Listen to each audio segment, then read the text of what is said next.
سلام دوستای عزیز، بازم خوش آمدید به یکی دیگر از ویدیوهای آموزش زبان آلمانی و دری. به ادامه درس های گذشته که البته عنوان ما شما بود طریقه خواندن کلمات در زبان آلمانی. 3 درس یا 3 لکسیون خوانده بودیم. امروز میایم به درس 4 یا لکسیون 4. از ترکیب حروف س و ه، یعنی س ه تلفظ شین خفیف یا هین ایجاد می شود که مثالایش است ich، من، nicht نه یا نیست، richtig درست، Kirche کلیسا یا church، sprechen صحبت کردن. این بود مثالای برای شین خفیف که البته س و ه در بعض جای صدای خیره میده، ولی اکثرا صدای شین یا شین خفیف میده که در کجا صدای خیره میده او را باز حالی میخوانیم. ولی اگر قبل از س و ه حروف ا او او و او باشند، یعنی او حروف ترکیبی ا و او، در آن صورت خ تلفظ می شود،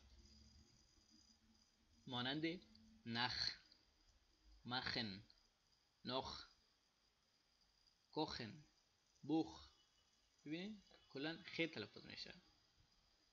نخ بعد، مخن ساختن، نخ بیشتر یا تا حالا، کوخن پختن، بوخ کتاب، زوخن پالیدن، اوخ همچنان، غوخن دود کردن، در انگلیسی که میگن سپوکینگ، سیگرت زدن یا هر چیز دیگه. شپراخه زبان، البته زبان نه که در زبانی که ما شما بود صحبت میکنیم مثلا در دهن ما شما است، زبانی که مانند زبان انگلیسی، فرانسوی و پشتو، دری و ازبکی و غیره، او را میگن شپراخه. اینجا ببینیم ما شما sprechen به شکل شین یا شین خفیف تلفظ شد، sprechen، ولی دیگه شپراخه. چرا؟ چون حرف ما قبل س و ه یک حرف ا هست که ما اینجا داشتیم حرف ا. هرگاه حرف ما قبل س و ه حرف ا باشد در آن صورت خ تلفظ می شود. در صورتی که حروف ما قبل س و ه دارای املاوت باشند از این قاعده پیروی نمیکنند. یعنی ما یک قانون داشتیم، این حروفی که در اینجا نوشته کردیم، این حروف اگر قبل از س و ه موجود باشند، س و ه به شکل خ تلفظ می شود. ولی اگر این حروف دارای املاوت باشد پس از این قاعده مستثنا است، یعنی به شکل قبلیش به شکل شین خفیف تلفظ می شود. مثالش هم است بوخ کتاب، ولی اگر او املاوت داشته باشد bücher، یعنی شین خفیف شد، کتاب ها، بوخ bücher. حروف ترکیبی S، C و H صدای شین را می دهد، مانند تش میز، شوله مکتب، شلافن خوابیدن، شنل تیز سریع یا پرسرعت، فالش غلط، تاشه چیپ، دسکاول یا بایک. هر سه میتونن باشن، نظر به جمله و نظر به چیز آدم میفهمه باز که مقصد چیست. حروف س، ه و اس صدای مشترک کاف و سین را میدهد، یعنی به صورت ساده بگوییم مانند اکس تلفظ می شود، مثل فاکس، زکس شش،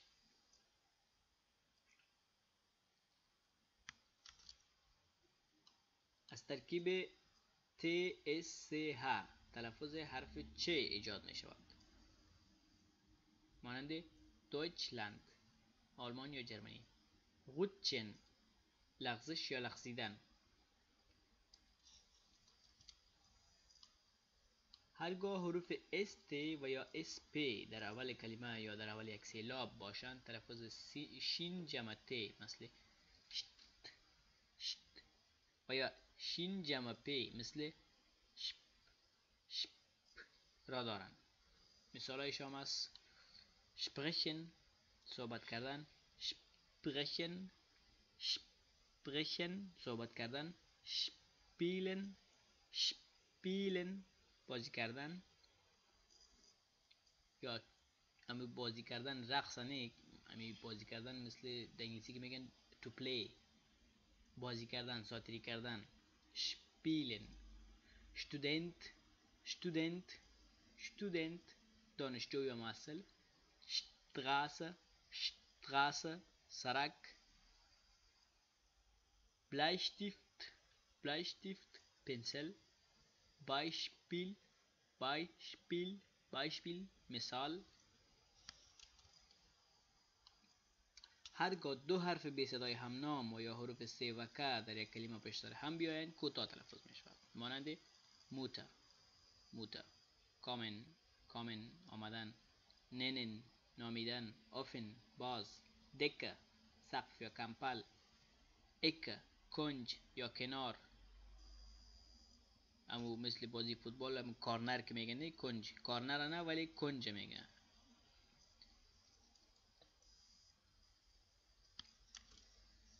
ولی اگر دو حرف صدادار پشت سر هم بیایند کشیده تلفظ می شود، مانند شنه برف، ها موی، بوت قایق یا هم بوت عسکری، هم بوتای دراز سیاه بودن.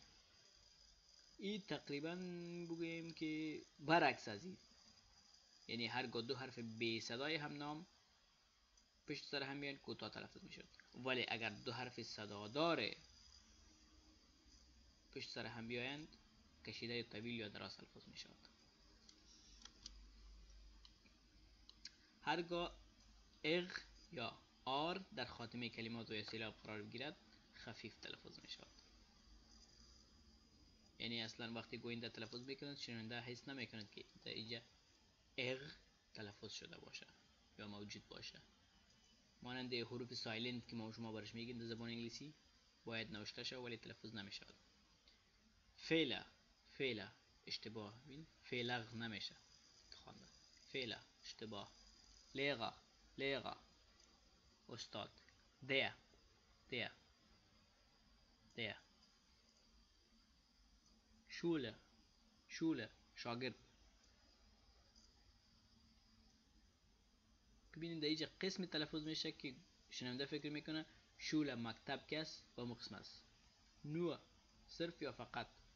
با نقد. او ساعت. با نقد پول نقد یا هم جایی که بیرو ویسکی و شراب میخورن او جره هم بار میگن، مثل کافی شاپی چیزاوری است.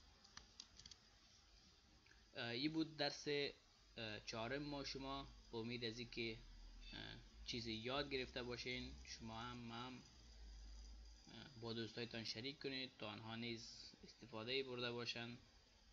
ما یک کم تست درس دادم چون ویدیو خیلی کوتاه چیز میشه ثبت میشه.